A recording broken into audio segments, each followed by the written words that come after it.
Gay beast in the shadows. The sky was dark. A strange purple storm rolled over the hills of planet Coronine. Lightning flashed across the sky, lighting up the dry, cracked ground. Cold wind blew through the rocks, howling like wolves in the night.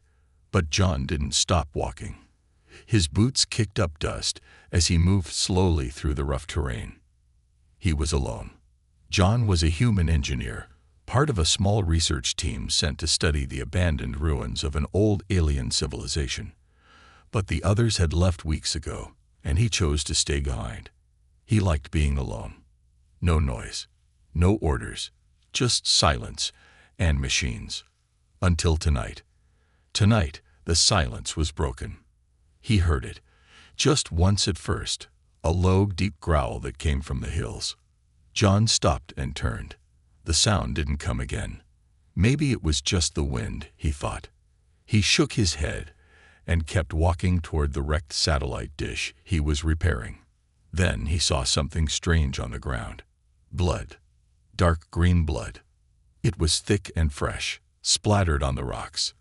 John bent down and touched it with his gloved fingers. It was warm. Whatever was bleeding, it was nearby. And it was big. He looked up and followed the trail. Blood drops led toward a narrow path between two cliffs. Curiosity pulled him forward, even though fear told him to go back.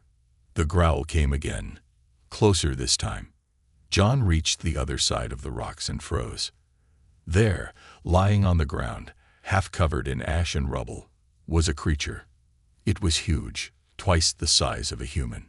Its skin was rough, covered in dark fur and strange armor-like plates. One of its arms was bent in a painful way. Its chest rose and fell slowly. It was still alive. John stepped back. The creature's eyes snapped open, golden, glowing. It stared straight at him. He lifted his hand slowly, showing he meant no harm. "Easy.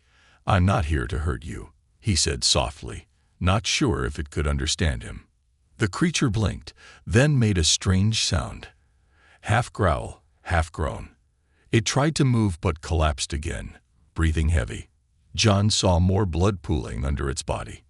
He looked down at his medkit. He wasn't a doctor, but he had basic tools to help. He hesitated. Should he help it? Was it safe? The wind howled again. He looked at the creature. It wasn't attacking. It was dying. John moved closer. He opened the medkit and began to work. He injected a healing serum near the wound. He cleaned the cuts. The creature growled once when he touched its broken arm, but didn't strike. After a few minutes, the bleeding slowed. Then it spoke, not with a mouth, but in his mind.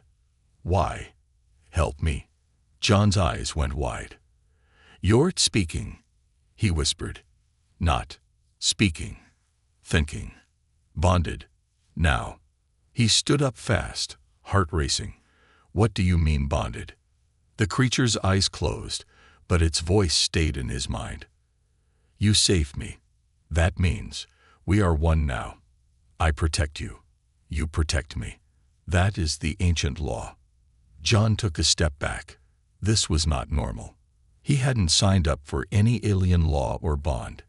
He just wanted to fix the dish and leave. But now, this beast, this telepathic beast, had claimed something from him. He turned to leave, but the creature's voice came again, softer this time. "Don't go. Please, stay." He paused. The wind stopped. For a moment, the world went quiet. He looked back and saw the creature curl into itself, shivering under the cold air. It looked scared, not like a monster, but like something hurt, alone, afraid. John sighed. He walked back to it and pulled off his thermal jacket, placing it gently over part of its body. "You better not eat me tomorrow," he muttered. The creature's eyes opened again, glowing brighter now. "I won't. You are mine, John." John's heart skipped a beat. He never told it his name. She's AWAK, and she knows him. John didn't sleep well that night. Even with the door to his shelter locked tight and a scanner watching the outside, his mind couldn't rest. Every time he closed his eyes, he saw hers, glowing gold, full of something he couldn't name. Not hate, not pain. It was something else, something that felt connected. And that voice in his head, soft, clear. You are mine, John. How did she know his name? Morning came with sharp red light cutting through the small windows of his outpost. The air was thin and cold. Coronine's sun always looked angry, like it was punishing the land. The storm had passed, but a strange silence lingered, too quiet. John rubbed his face, took a deep breath, and grabbed his gear. He didn't plan to return to the beast. He only wanted to check the satellite dish, but somehow his feet walked the other way. Back to her. The place where she had fallen was still marked with crushed rock and dark stains of dried green blood. But the beast was gone. Gone, he whispered. He stepped closer, scanning the area. No tracks. No movement. Not a single sound. And then he felt it. A pressure in the air. A whisper in his mind. I'm here. John spun around. She stood on the rocks above him, fully awake now. Strong. Tall. Her fur shimmered under the morning light, and the plates on her arms reflected silver blue. Her eyes were still glowing, but calmer. Still wild, but not violent. Just watching.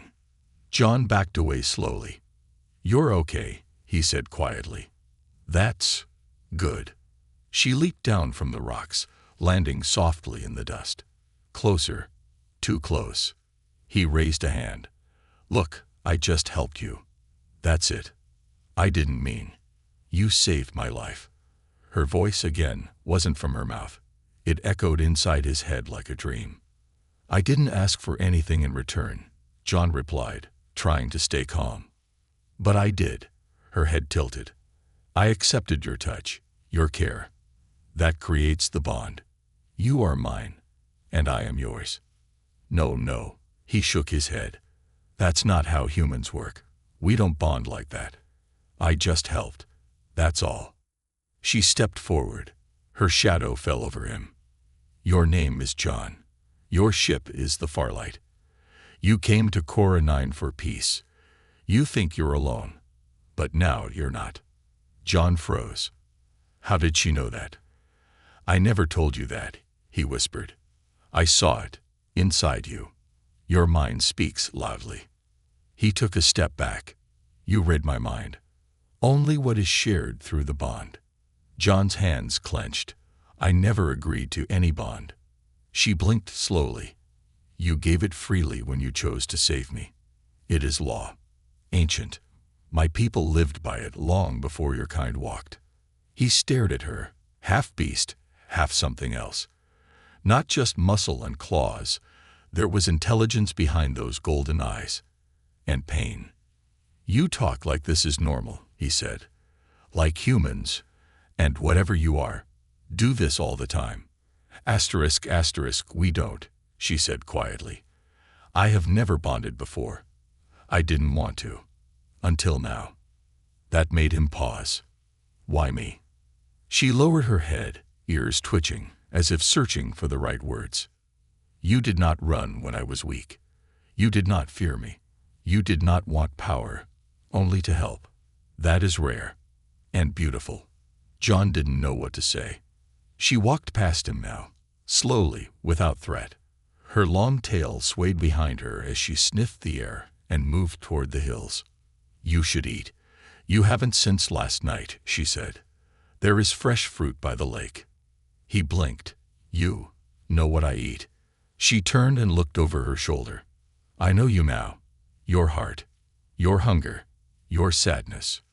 Then she was gone, melting into the rocks like a shadow. John stood there, heart pounding. What was this? Some kind of dream. He returned to the outpost with 100 thoughts running wild through his mind. He scanned himself for any infections or chemicals. Nothing. The bond was real. And whatever it was, it went deeper than skin. Later that day, He returned to the dish. He needed work to clear his mind. But when he reached it, he saw something that made him stop cold. Someone, or something, had torn apart the scanning panel. It wasn't weather damage. It wasn't accident. It was claws. Big ones. And next to the wires, placed carefully, was a strange glowing fruit. A gift. He turned around fast, searching the rocks. She wasn't there. But her voice was. I protect you now, John. Always. The mark of the HE mate. John woke up gasping. His breath came out in clouds, even though the heater in the outpost was turned to full. His body was drenched in sweat, and his heart pounded like a drum in his chest. Another dream. No, not a dream. She had been there, in his head again. But this time, it wasn't just words. It was a memory, a feeling. He had seen her, not as a beast, but as something more. Her eyes were softer. Her hands, yes, hands, had touched the stars. Her voice was singing in a strange language, full of sorrow. And there was fire, screams, chains. He rubbed his face, trying to clear the fog, but something else caught his attention, a strange, tingling burn across his chest. He pulled up his shirt and froze. A mark. It wasn't there yesterday. It wasn't a scar or a wound. It was glowing. Faint blue light pulsed under his skin like liquid fire, shaped in a swirling, elegant symbol, almost like a spiral sun with claw-shaped wings. He touched it. It was warm. And the moment his fingers brushed it, her voice returned. You carry my mark now, John. He jumped off the bed, backing into the wall. No, no, no, no. What did you do to me? I didn't do this to you, her voice echoed gently. You accepted it when you saved me. The bond has chosen you. It cannot be undone. He looked around. Where are you? No answer. Just the soft hum of the wind outside. John grabbed a mirror and stared at the mark again. It was beautiful and terrifying. It pulsed in rhythm with his heartbeat. Was it changing him? Was he still fully human? He opened his comms terminal and pulled up every known alien species catalog from the Intergalactic Research Database. He searched for hours, keywords, telepathic, bonding rituals, markings, beast hybrids, Coronine fauna. Nothing matched her. No record. No trace. Like she didn't exist. Or, like her kind was erased. That night, he didn't eat. He just stared at the glowing mark. And wondered, who was she? Why did she choose him? And most important, what was this bond doing to him? The next morning, he went outside to the scanner post. He had set up a motion tracker, just in case. And it pinged. Twice. At midnight. And again at 2:13 a.m. She had been watching him. He checked the camera feed. The image was dark, fuzzy, but there, on top of a hill, stood her silhouette. Not moving, just standing, watching his shelter under the stars. She's stalking me, he whispered. But even as he said it, it didn't feel like fear. It felt like something else. Something deeper. He turned toward the hill. And she was there. Not in the image. In real life. Standing on the same spot, golden eyes glowing in the daylight. He shouted up to her. You left a mark on me. What does it mean? She didn't answer with words. Instead, she walked down slowly, graceful, and silent. When she reached him, she knelt on one knee and placed her clawed hand on her chest. The mark means we are connected. In soul, in instinct. If you are in danger, I will feel it. If I am hurt, you will feel it too. That's not fair, John said, his voice shaking. You never asked me. Your kindness was the answer, she whispered. Then she stood and walked past him. Her tail brushed his arm gently, not by mistake. You will understand. Soon. Later that day, John decided he needed distance. He left camp with a scanner and went deeper into the rocky canyons, trying to map out the area. maybe even find another route off-world. Anything. But hours passed, and he felt strange, like eyes were on him. He turned quickly, but no one was there. Then suddenly, he slipped. The ground beneath him crumbled. He screamed as he fell down a sharp, rocky slope. Pain shot through his legs as he landed hard. His scanner broke in half. Dust filled his mouth and nose. He tried to stand. Couldn't. His ankle was twisted. Badly. He lay there, helpless. Then the mark on his chest began to burn, bright and hot like a warning flare. And the wind shifted. He looked up and saw her, running, faster than anything he'd ever seen. She leaped down the cliffs like a wild panther, claws digging into rock, body twisting midair. She reached him in seconds. Her golden eyes were wide, her breath fast. She didn't ask what happened. She just growled softly, picked him up with powerful arms, and held him like he weighed nothing. Then she ran again, carrying him all the way back to camp. She didn't speak. She just stared at his chest as it pulsed. And in that moment, he knew something was changing. Not just in his body, in his heart. She wasn't just protecting him. She felt him. That night, she sat at the edge of his shelter, her back to the wall, guarding him like a silent warrior. He watched her from inside, through the glass. And he wondered, was she a monster? Or a guardian? Or something far more complicated? Because the mark on his chest still glowed. And inside, a part of him, deep and quiet, didn't want it to fade. The hunters arrive. It was quiet, too quiet. John stared at the sky, lying flat on his back on top of the outpost. The stars blinked overhead, cold and distant, as if they were watching him, waiting. He couldn't sleep again. The glowing mark on his chest pulsed gently beneath his shirt, like a second heartbeat. It always did that when she was near. Zira. She hadn't spoken in his mind for days now. She still came every night, resting outside his shelter like a silent guardian. But her voice, it was gone. Was she pulling away? Or was something wrong? The silence made him feel lonelier than before. And yet it wasn't the silence that bothered him most. It was the sky. Something strange had entered orbit. He first noticed it on his scanner that morning, a fast blip moving past the upper clouds. Not natural. Not a bird. And definitely not a rock. It had shape, design. A ship. He ran another scan. Cloaked, small, sharp-edged. No beacon. No ID tag. That meant only one thing. Not friendly. He didn't tell Zira. Not yet. He needed to be sure. That night, the scanner beeped again. Twice. Then stopped. Then beeped again. Closer. Something, or someone, was landing. And they weren't here for sightseeing. By the time morning came, John had already packed an emergency bag and stashed it underground. Just in case. Zira appeared before sunrise. Her eyes looked darker than usual. Her fur bristled slightly, and her steps were tense. She didn't speak, not even in his mind. But she didn't need to. She knew. She smelled them. She climbed up to the top of the rocks and sniffed the wind.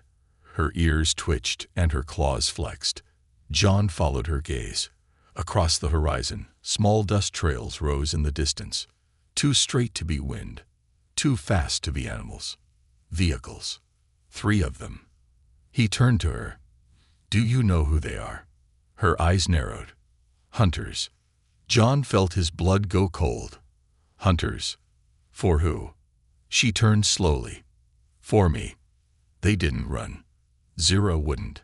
She refused to leave the land she bled on. And John wouldn't leave her, not when she had saved him twice already.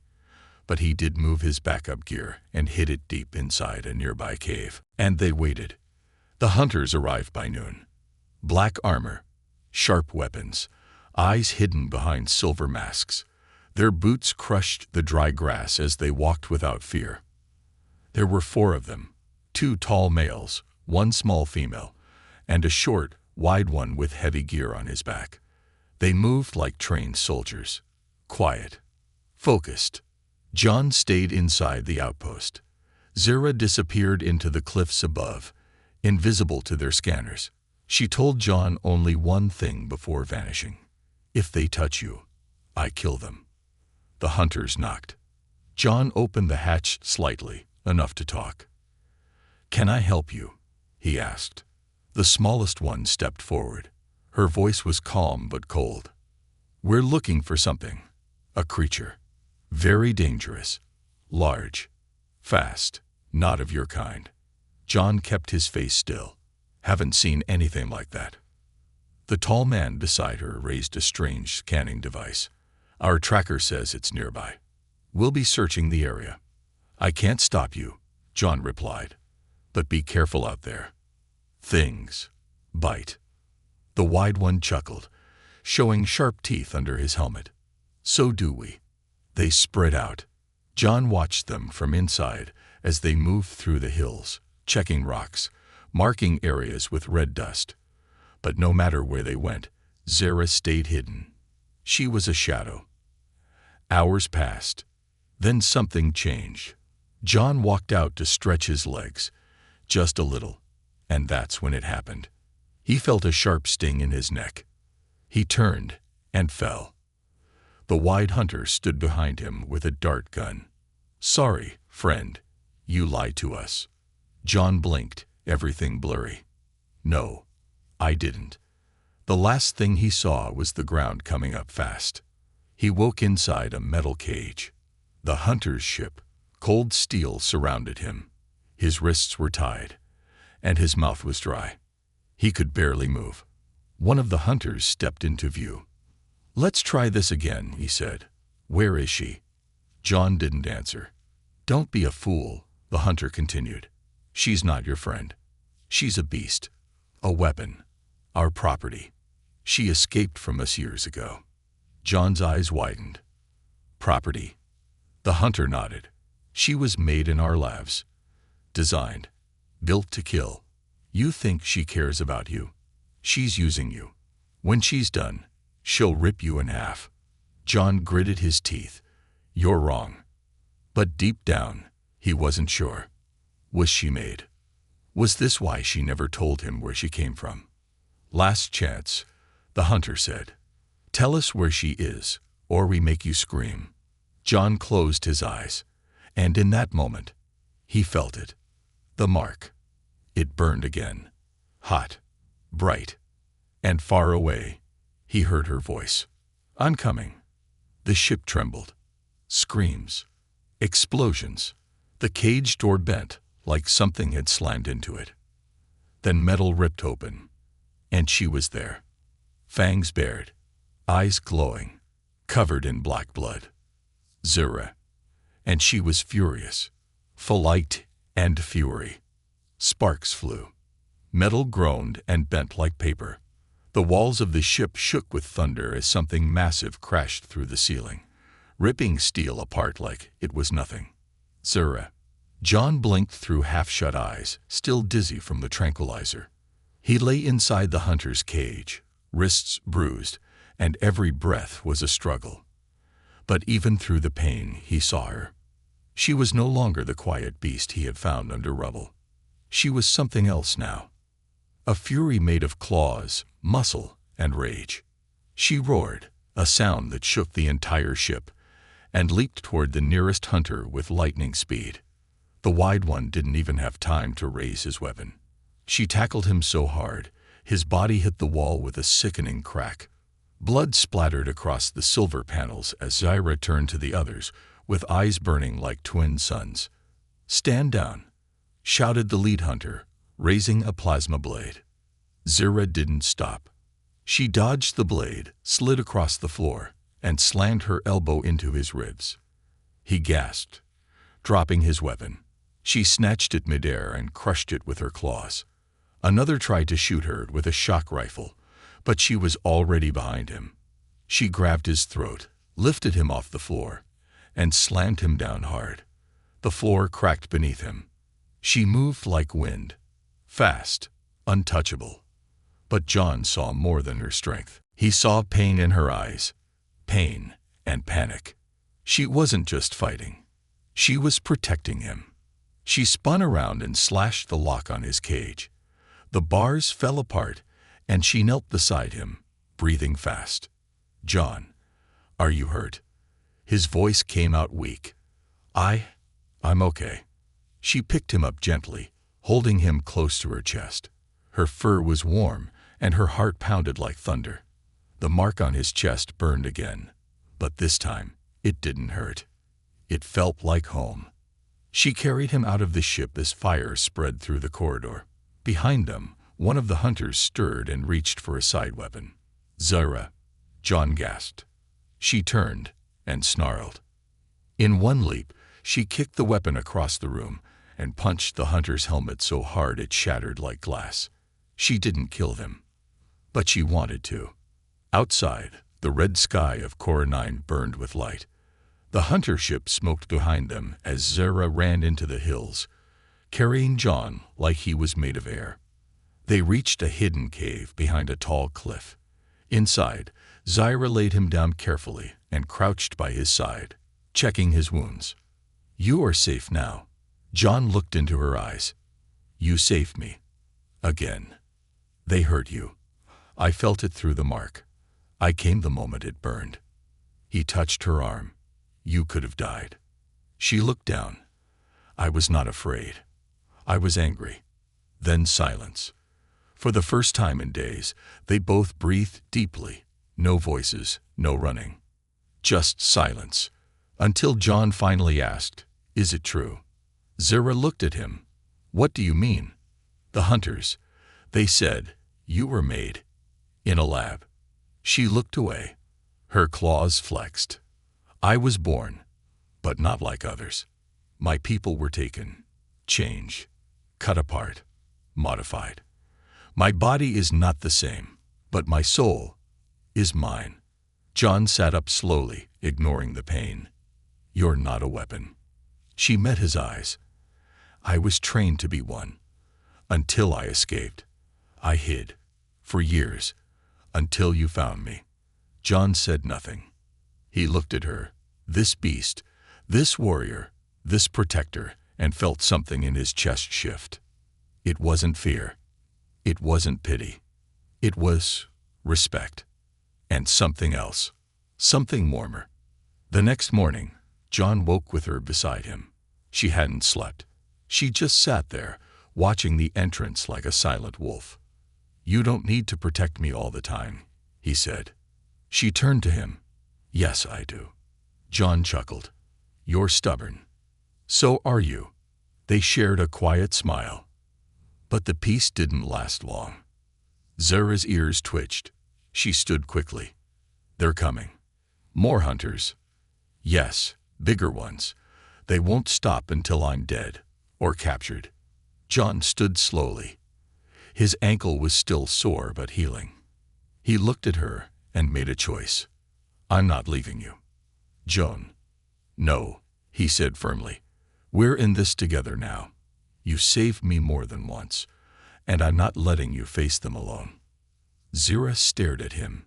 Then she stepped closer and placed her forehead gently against his. "Then we fight together." He nodded, and the mark on his chest glowed brighter than ever before. A bond not of blood, but of choice.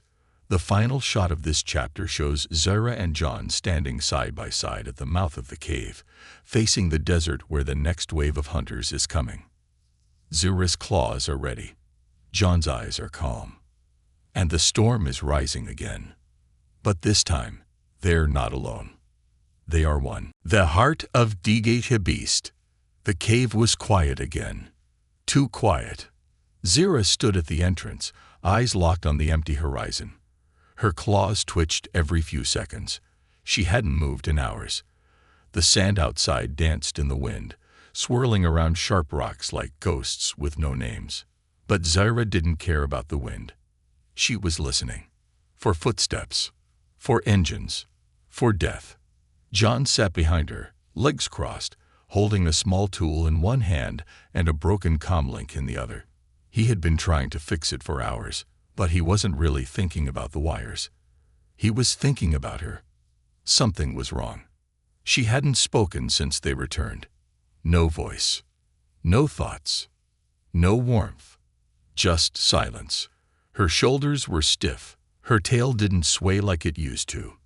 Even her breathing had changed. Slower, tighter, like something inside her was breaking.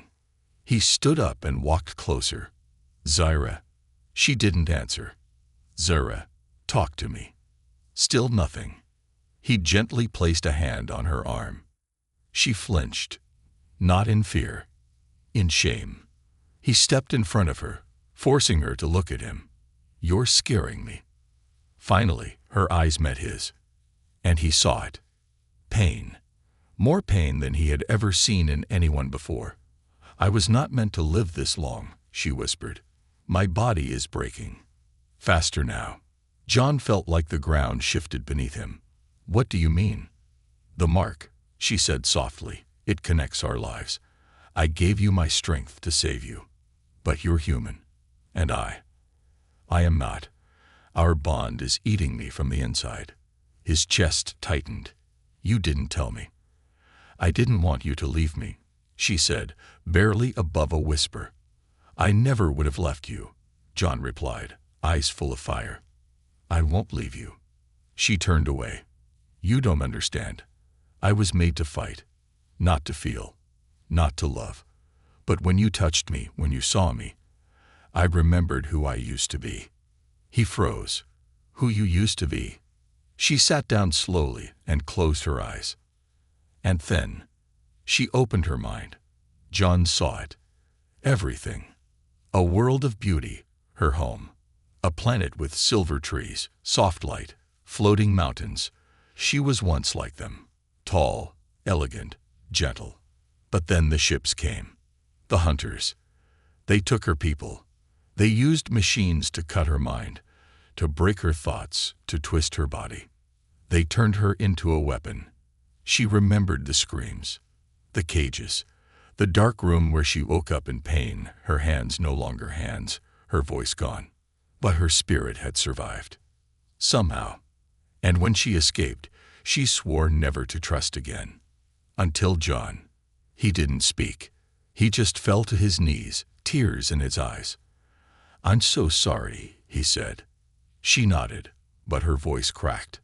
"Now, because of me, you are marked. You are hunted. And I am dying." John stood and grabbed her hand. Soft fur, strong fingers. "Then I'll find a way to heal you." "There is no way," she said. "We are not the same. Your blood can't fix what's broken." He paused, then looked at his hand, at the faint blue glow under his skin. "No," he said, "but maybe the bond can." Zyra frowned. "What are you doing?" He didn't answer. He ran to his bag and pulled out a small vial. It was alien tech, something they had found in an old ruin weeks ago. Never tested. Dangerous, but said to enhance bioconnection. It could kill them. But it could also link their energies fully. One life. One heartbeat. Forever. He placed the needle to his chest. "John," Zyra shouted. He stabbed it in, and everything went white. He fell. Into her mind. Into her soul. They were inside something bigger now. A shared space of light and shadows, where time didn't matter. He saw her again, not as a beast, but as the girl she once was. She looked at him with wide eyes. "Why did you do this?" "Because you saved me," he said. "Now I save you. You'll lose yourself." "I'd rather lose myself than lose you." She reached for him, touched his hand, and the world exploded with color. Pain, fire, light, and then silence. John woke up in her arms. Zyra was crying, real tears. "I can feel you," she said, "not just in my mind, in my soul." "Then it worked," he whispered. She nodded. The mark on his chest was gone, replaced by a new one, on both of them. A bright burning circle, shaped like two stars wrapped together. "I'm not dying," she whispered. "I'm stronger now." He smiled weakly. "Good, because we still have work to do." She held him close. "You risked your life for me." "You have done the same," he said. "I already did." They sat in silence, together, bonded, not by force, not by blood, but by love. And in the distance, a new storm was coming, the final battle. But this time, they would face it as one, not beast and man, but soul and soul, mated for life. Written in third person, with simple basic English, filled with emotion, action, and a beautiful final twist, it delivers closure, romance, and a satisfying ending that honors the journey of both John and Zira. The sun was rising again on Coronine, but it didn't look like it did before. The sky wasn't red and cruel. It was soft, gold-touched calm. The storm had passed. For now, John stood on the cliffs with Zira beside him, watching the wind move across the empty valley. His chest no longer burned. The old mark was gone, replaced by a brighter one. A new bond they both carried now.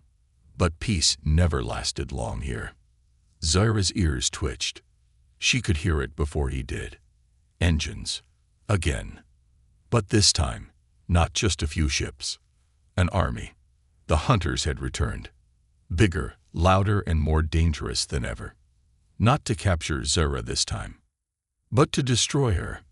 John and Zira didn't speak as they packed what little they had. They didn't cry. They didn't beg for more time. They simply looked at each other and knew this would be the end, one way or another. She turned to him. "You don't have to stay. If you run now, I won't stop you." John reached up and touched her face gently, brushing a lock of fur from her eye. "I'm not leaving. I'm yours. For life." A long silence. Then a tear rolled down her cheek. "Then we fight together." The battle began at dawn. The first wave came in low, 3 ships with wide cannons and red targeting lights. Zira leaped from the rocks and tore through the first one like thunder. Her claws ripped through steel, and her roar echoed across the cliffs. John, from a hidden spot, triggered a pulse bomb he'd set earlier. Boom! One ship spun and crashed into the hills, fire bursting across the sky. The second wave brought ground units, machines and soldiers in black armor, but John was ready, with Zira beside him. They moved like a storm. She led with fury, he followed with fire. The bond helped them. They felt each other's pain, each other's movement. It was like dancing in war. Every time John was in danger, Zira shielded him. Every time Zira stumbled, John caught her. But the enemy kept coming. Wave after wave. They were getting tired. Zira bullied from her side. John had burns across his arm. The third ship dropped something bigger. A new beast. Metal. Sharp. Unfeeling. A machine designed to kill her. It was huge, twice her size, with 4 legs and a laser eye that scanned the field. John stood frozen. Zira stepped in front of him. "This one is mine." She ran forward, claws flashing, roaring louder than ever. They clashed. Steel against soul. Metal against muscle. The machine grabbed her and slammed her into a rock. She coughed blood but fought back, slicing at its legs. Sparks flew, but the machine was too strong. It pinned her down. Its chest opened, revealing a spike aimed straight at her heart. John screamed, "Zira!" And then he ran. He didn't think. He didn't plan. He just ran. He climbed the back of the machine and opened the service panel. With shaking hands, he shoved his blade deep into its core. The machine screeched, turned sharply, throwing him off. But it was too late. It exploded. The blast sent both of them flying. Smoke. Silence. Then, breathing, she opened her eyes. And so did he. They were alive. Broken, but alive. Later, the smoke cleared. The battlefield was quiet. The hunters had left, retreating into space when they realized they couldn't win. The bond had saved them, but it had cost them everything. Zira lay beside John in the cave, her body bandaged, her strength slowly returning. He sat beside her, holding her hand. She smiled weakly. "You'd risk your life again." "I'll always do that," he said softly. "Why?" He leaned closer, touching his forehead to hers. "Because I love you." A pause. Then, "I love you too, mate." The word echoed in the cave. Strange. Beautiful. Right. Weeks passed. John fixed the satellite dish. Zira helped. They worked in peace. They laughed. They healed. The planet felt different now, like it had changed with them. One night, under the stars, John showed her a small silver ring. Simple. Strong. Not a human ring. Not a beast ring. Just theirs. He placed it on her finger. She whispered, "Mated for life." He nodded. She smiled. "Then let's build a future." The final scene fades to them building something new, a home in the cliffs. No war. No hunters. Just two souls who were never meant to find each other, but did. And through love, they changed the stars. Forever.